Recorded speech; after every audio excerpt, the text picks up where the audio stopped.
Сәлем достар, сіздермен бүгін авторлық рецептпен бөлісемін. Менімен бірге осындай дәмді, ерекше болып шығатын пюрені дайындаңыздар. Ол үшін алдымен картопты тұзды суға пісіретін боламыз. Шамамен 30 минуттай. Сол аралықта саңырауқұлақтарды қуыратын боламыз. Саңырауқұлақтарды жуып, осылай видеода көрсетілгендей қабығын аршимыз.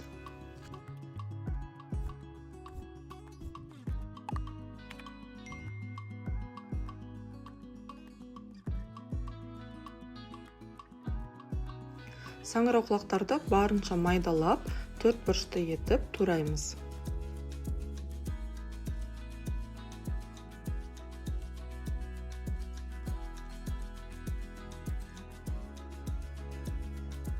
Қызып тұрған табаға кішкене май құйып, саңырауқұлақтарды қуырамыз.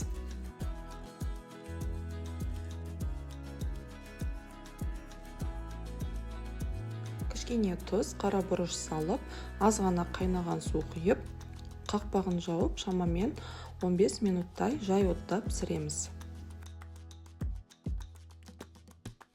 Картопымыз пісті, дәміне қарай тұз, сары май қосамыз, және де картоп піскен судан кішкене қосамыз, сүт қосамыз. Сүттің температурасы маңызды емес, барлығын араластырып еземіз.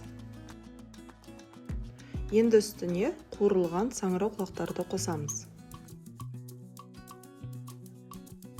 Үккіштен өткізілген сарымсақты қосамыз. Сарымсақ өте ерекше дәм беріп тұрады. Укропты майдалап турап қосамыз.